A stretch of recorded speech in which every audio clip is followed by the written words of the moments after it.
Sorry, let me just sign out here. I understand what happened. I was still, because it's because of the setting here in the email, it doesn't allow me to log in into two simultaneously. Yes.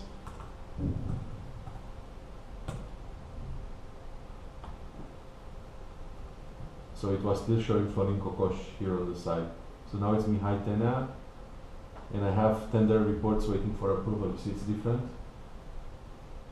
So here is the lift, the elevator one.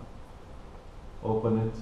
Now, instead of going through OneDrive, X Drive, looking for the supporting documents that were uploaded for the initiator, I have everything here at my disposal. I can see what he uploaded the first time, okay, on the review.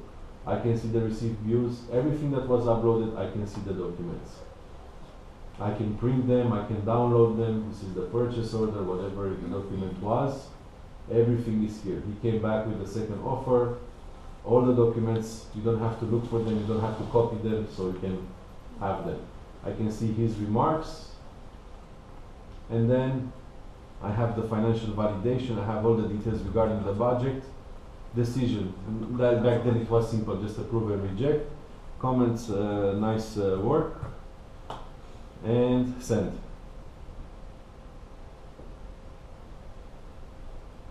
And after that it goes to Sebastian, the same way with approval. And then it becomes, the system will start archiving that. And instead of having like 20 documents, it combines it into one zip file that you can, you know, like I'll download later or see them as a whole complete evaluation report, you know, whatever you want to do with it. But for example, if Mihai Tenea or Silvia goes on vacation, of course, as you can see here, manage substitutes. So you activate, you're on vacation, you have your user backup, somebody that you know, like can backup you on small like clerical things, and then you have the job function. So you can either searching for database, so I can instead of Mihai Tenea, if he's going on vacation, the procedure says that the person above him needs to approve. The person above him is Sebastian Macu. So right now, if he receives an offer, he can see it, he can approve it, but it also goes to Sebastian Macu. So if he wants, if he's an workaholic and he wants to work on his vacation still, he can do it. So this is pretty much how simple it is, and then like this is how we are going to upload all the procedures on the platform. There is no real failure here. That's what's good with this platform. The procedure either works or doesn't work. There is no halfway in the middle. There are no breakdowns. It works partially, but it doesn't go, you know, to the next step or anything like that. It's like 1 or 0. That's the good part with it. Back. Any questions up till now? Because I've been speaking like. It's quite simple. I mean, it looks like a very. One of the things that I was looking for is for the platform to be very friendly, to be something that people can, and to be strict functional. I don't want here like bells and whistles on the platform. I want to, if all you're doing all day long, it's acquisitions, this is all you're going to have on the platform. If you need an additional tool, I will bring it on the platform for you. It's not going to be something that you just go and you scroll around.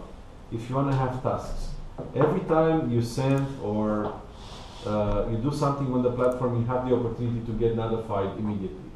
If you don't want to get notified, you see every time because my email is set within the thing, you can receive, you have a new task, you know? Or you want to receive them as a dashboard on daily basis. You can select that type of configuration, or you can pre-select it for everybody else. So, you know, hi, hello, Mihai Tenea, the report needs to be checked for acquisition. This is like a standard. You can do, if you have your mobile or a tablet,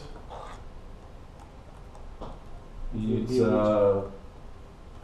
Job Router mobile client, and then as you can see, you're signing in. Oops, sorry. And you can do everything that you do on a mobile thing, which is friendly for the users. You can approve, reject, cut, dice. But I'll give you an example that is a problem within the HQ. we have a lot, like for example, Marius and I traveled here today. And everything right now, there are some procedures, but there is no system of tracking. So let's say and there are also some legality aspects. So let's say, as I mentioned before, Olga, our manager, would like to send Marius and I for Croatia next week. So she says, guys, start the procedure. I want you to go on the 26th and the 27th to Croatia. So we're going to go on the platform. I'm going to start a new request for a business trip. I'm going to upload the details, the location, the dates, and this is going to go, like the moment I complete it, it's going to go to the, I'm going to add who's traveling with you. I can add Marius, or Marius can do it for me if I want. Or we can both do it and say that we are participating if you want to. So if it goes to a travel admin, it makes her or his life easier. It goes over there, she uploads or he uploads the information that they receive from the travel agencies. It goes to me as backup notification of like we have these 3 flights, 6 flights and so on, their recommendation, and it's going to go to our manager for approval. And immediately the procedure, when it's complete according to your internal ones or the way that you have it, that's going to change into a travel order that you legally need from a binding point of view in any company within Europe. In case something happens, there is an accident, that person needed to be on a delegation. So you have a document. The moment that document is issued, you also have a new pending task that is actually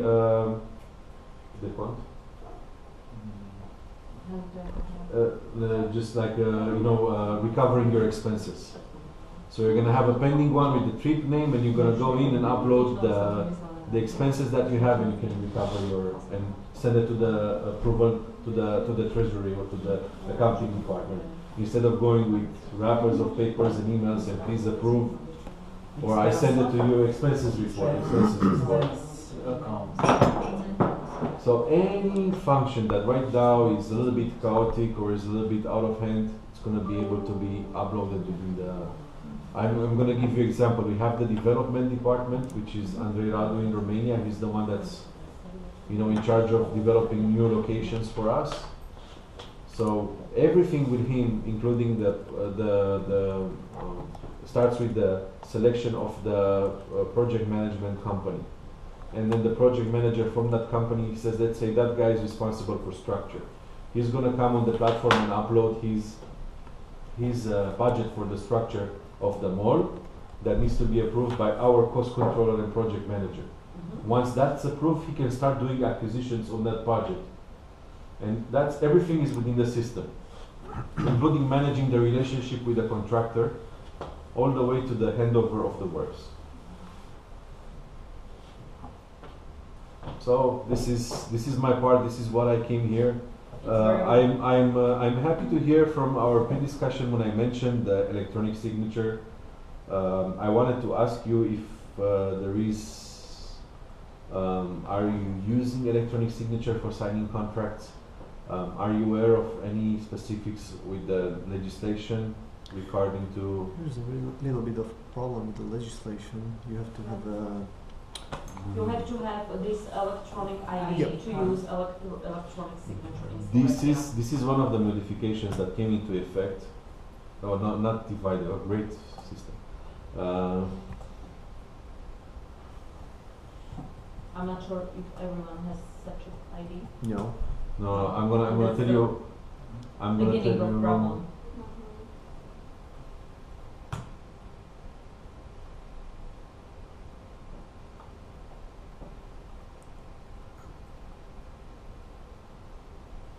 So this is the EU portal for the European Union, and then here you see that as of 1st of July,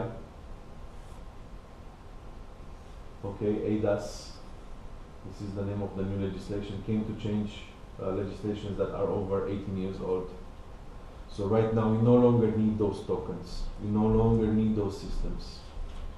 So we go to companies. Right now we're speaking with a number of companies in Europe that provide electronic signature. So what will happen is that you select the document, okay, that you want it to be signed electronically, and you send it. You add the addresses of and telephone numbers or whatever we decide that is going to be a unique system of verification. Because right now, if I hired your company and I work for Napier Oak Castle and you work for an external company, and I selected you to work with me, I have to send you a draft of the contract. We go back and forth until we agree on the form, and then you say we agreed, and I'm sending you a document or I'm sending you an email. You print it out, and I don't know if it's you or if it's your 3-year-old niece that is signing the contract, and I get it back in an envelope. I have to I just look in the contract and see if you didn't modify anything in it, or maybe I'm gonna stamp it before, or depending on whatever I feel. Nothing is bulletproof when I'm sending emails like this. And then you send it back to me, I sign it, I keep a copy and archive it, I send one to you, maybe you lose it, maybe another one, I take it from the archives. Instead of that, I upload the documents within the system, or I have them preset because I'm working with set documents for Napier Oak Castle. Okay? I'm sending it, the person receives a link, he doesn't receive the document. He opens the link and he can see the document. He has a disclaimer that he's about to sign the document using the electronic format. Okay? That part of back and forth on signing goes to him and then comes back to me. It's not going to be managed by us. It's going to be in the background. It's going to be another company using an access point integration that's going to take care of that. Now, those certificates that validate the signature of the contract, the length that we keep them standard is 5 years.